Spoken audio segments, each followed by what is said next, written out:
domba 1.000 ekor dan juga domba muda serta korban-korban curahan lainnya dipersiapkan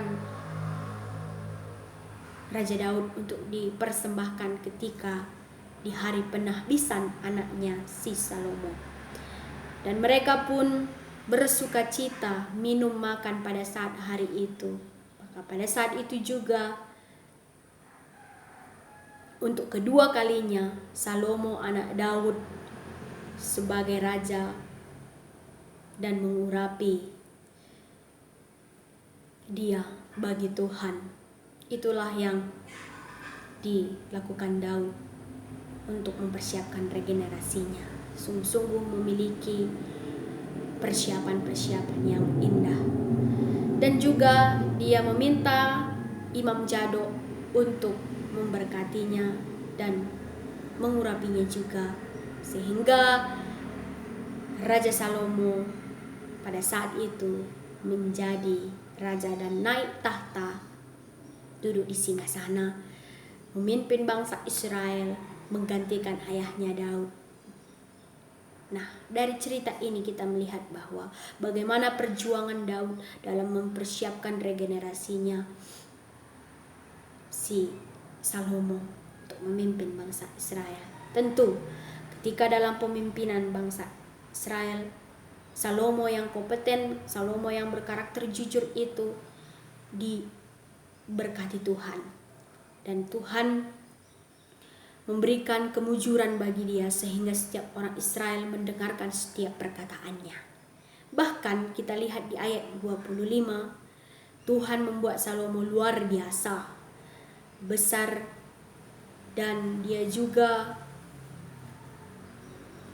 diberikan keagungan, dan dia juga bisa memimpin bangsa Israel melebihi raja-raja yang sebelumnya.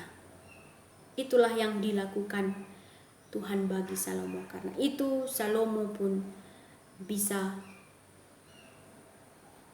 memberikan terobosan baru ke tengah-tengah bangsa Israel, karena dia raja melebihi raja-raja yang sebelumnya dalam memimpin bangsa Israel. Itu terobosan yang dia buat, yaitu adalah mendirikan mezbah Tuhan. Tentu kita lihat dalam cerita sebelumnya bahwa ketika ia mendirikan mezbah Tuhan, dana yang dia perlukan sudah terkumpul di bendahara Yel semuanya, yang bagaimana ayahnya mempersiapkannya semuanya, dan itu sudah terkumpul. Dan akhirnya Salomo dengan penuh hikmat dan dengan penuh keyakinan dan kejujuran, dia pun mendirikan mezbah Tuhan. Luar biasa perjuangan Daud untuk Salomo, dan Salomo pun mengabulkan semua keinginan ayahnya dalam mendirikan mezbah Tuhan. Inilah yang terlihat dari bagaimana regenerasi yang dipersiapkan Daud kepada anaknya Salomo. Permata yang kukasihi di dalam nama Tuhan, sekarang diperhadapkan kepada permata. Saya bertanya kepada permata semuanya, adakah di antara permata kita ini yang mencintai tumbuhan bunga? Bunga apapun bisa, baik itu bunga mawar, bunga melati, sejenis bunga lainnya. Nah, ketika permata menyukai tanaman bunga, tentu anak permata pasti akan merawat bunga itu dari kecil sehingga dia bisa bertumbuh. Pasti permata akan menyiramnya, permata akan memberikan sinar matahari bagi tumbuhan itu, permata akan membersihkannya dari rumput-rumput, permata akan pasti beri pupuk juga sehingga tanaman bunga itu bisa tumbuh mekar dan menghasilkan bunga dan menghasilkan daun-daun yang baru. Luar biasa. Begitu juga dengan yang dinamakan regenerasi. Tentu regenerasi di tengah-tengah permata kita pada saat ini, karena ada juga wabah virus pandemi corona, mungkin belum bisa dilakukan pemilihan, tapi dalam mempersiapkan regenerasi itu tentu permata sudah beberapa kali ini untuk memikirkannya dan untuk memilih siapa yang akan pantas untuk memimpin Permata selanjutnya.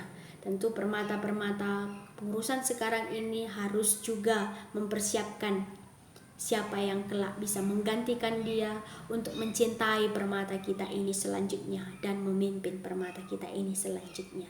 Ini tugas Permata yang sekarang yang dalam pengurusan ini. Kita berdoa semoga virus corona ini cepat berlalu sehingga dalam kepengurusan pemilihan regenerasi selanjutnya semua bisa berjalan dengan baik. Dan tentu tugas ini juga harus dipersiapkan dari sekarang, meskipun kita belum bisa berjumpa, tapi aku yakin dan percaya di dalam nama Yesus suatu hari nanti Permata akan bisa berkumpul kembali, dan dalam hal itu Permata akan mempersiapkan regenerasi selanjutnya, siapa yang pantas untuk memimpin Permata kita ini.